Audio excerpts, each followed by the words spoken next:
আসসালামু আলাইকুম। সিয়াম আর দিঘির জঙ্গলি সিনেমার জনম জনম গানটা রিলিজ করছে অভিকথা চিত্র তাদের ইউটিউব চ্যানেলে। ঈদ কি শুরু হয়ে গেল নাকি? ঈদ শুরু হয়েছে কিনা যায় না, ঈদের আমেজ কিন্তু ফিল করছি। ঈদের সিনেমার গান রিলিজ হইলো আর ঈদের আমেজ ফিল করবেন না, কেমন করে হয়? জঙ্গলি সিনেমাটা অনেক আগেই রেডি হয়ে গেছে, গত ঈদে আসার কথা ছিল। এই ঈদে সামহাও আসে নাই, গত ঈদে তুফানকে ভয় পাইছে, কিন্তু বরবাদের সামনে লড়তে আসতেছে। কিন্তু যেই গান রিলিজ করলো সেই গান দিয়ে বরবাদের সাথে লড়াই করা তো দূরের কথা, বরবাদের আশেপাশে ঘেঁষতে পারবে কিনা এটা সন্দেহ হয়ে দাঁড়িয়েছে। আমার না, এটা কমেন্ট সেকশনে দেখলাম মানুষের এরকম একটা সন্দেহ যে এই ধরনের গান নিয়ে জঙ্গলি সিনেমা এই ধরনের গান নিয়ে বরবাদের সাথে লড়বে কি, পালাতে হবে। একজন কমেন্ট করেছে। এরকম আরও অনেক কমেন্ট আসছে যে লোকেশনটা পড়ছিল, সিনেমার গান হিসেবে ভাল লাগে নাই, ভালো মানুষের মানে আধুনিক আধুনিক মানসিকতার মানুষদের এই গানটা ভাল লাগবে, কিন্তু সিনেমার গান হিসেবে না। তাহসানের সামহাউ ভয়েসটা এখানে সিনেম্যাটিক লাগে নাই, নাটকের গান মনে হয়েছে অনেকের। আবার অনেকে ওই যে রিং জিপসের প্যাকেট দেখে বলতেছে রিং জিপসের বিজ্ঞাপন দিয়ে দিল এটার ভিতরে। নানান ধরনের কথাবার্তা আসছে, তবে গানটা পজিটিভলি নিয়েছে মনে হয় 25%, আর গানটা ভালো লাগে নাই 75% কমেন্টের বিচারে, যে কমেন্টগুলো আসছে। এখন দেখেন, মঞ্চ নাটকে যেটা হয় সেটা হচ্ছে গিয়ে যে স্টেজ শোতে স্টেজের সামনে যে দর্শকরা থাকে, অভিনয় যদি ভালো হয় দর্শকরা সাথে সাথে একটা রিয়াকশন দেয়, হাততালি দেয়, শীষ দেয়।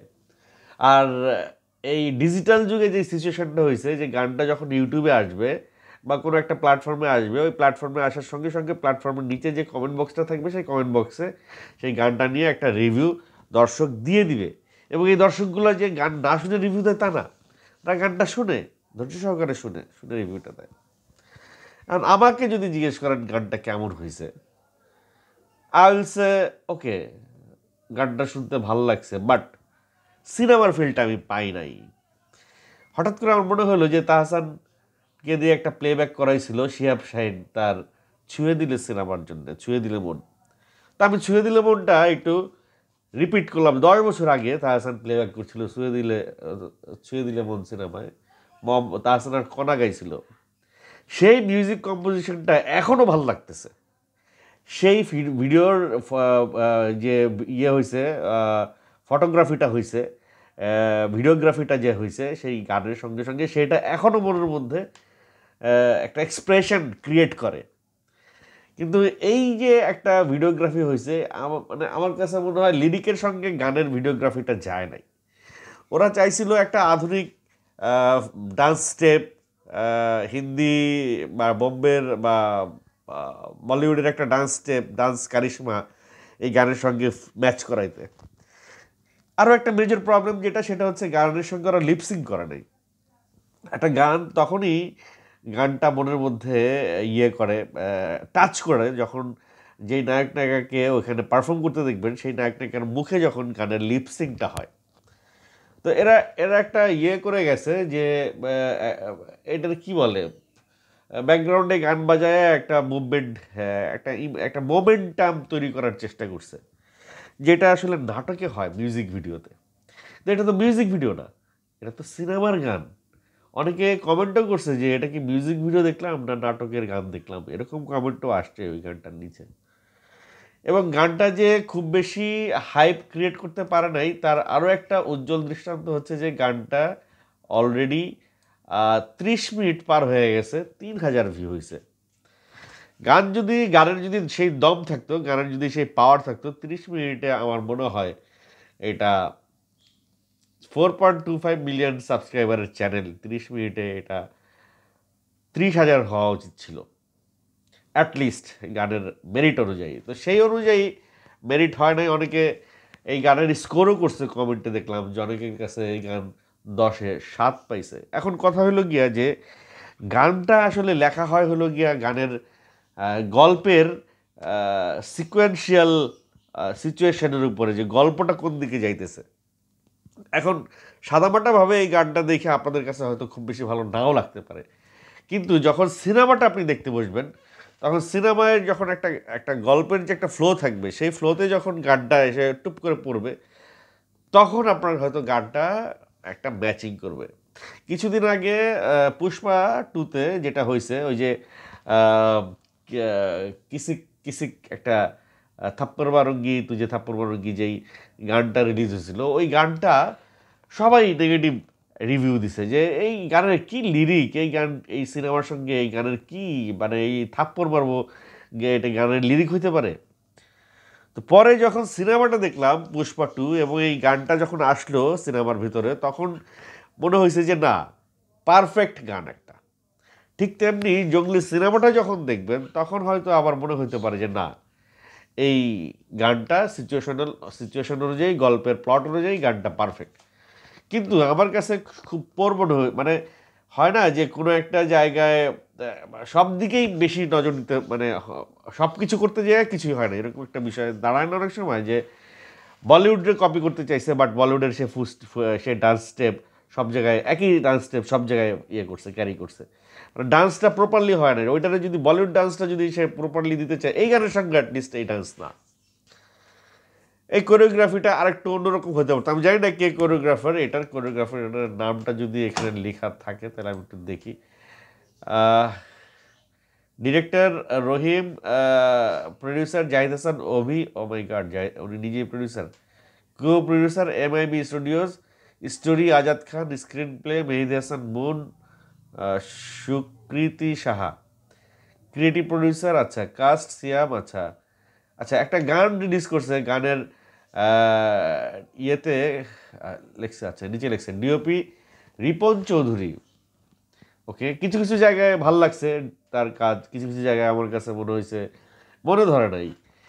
Colourist Gobinda Naskar, choreographer MD Ruhul Amin, Dhaka dance company. MD Ruhul Amin, okay, ইগলে বোধ হয় সে আগে ডান্স করতো, আর ঢাকা ডান্স কোম্পানি করছে সে।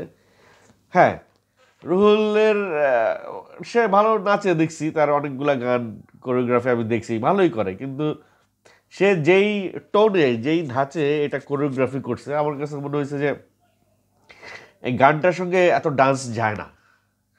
এই গানটা একটা সুপার মেলোডি গান, মেলোডি বললে ভুল হবে, একটা একটা খুব চোখ বুজে সুন্দর একটা রোমান্টিক গান আমি শুনবো, এরকম একটা ভাব। তো সেইখানে যেই ওয়েস্টার্ন ডান্সের একটা ফুট স্টেপ ওরা দেওয়ার চেষ্টা করছে, আমার কাছে মনে হয়েছে এটা ওই যে পুষ্পার গানের সাথে এরকম ডান্স স্টেপ, বা বিজয় সেতুপথীর সেই গানের সাথে এরকম ডান্স স্টেপ দিলে বোধ হয় এরকম মিলে যেত। তো যাই হোক, ডান্স নিয়ে আর কি বলবো, অত ডান্সও দেখায় নাই যে এত কথা বলতে হবে। মেকআপ খোকন, সে মেকআপের বিষয়টা ঠিক আছে।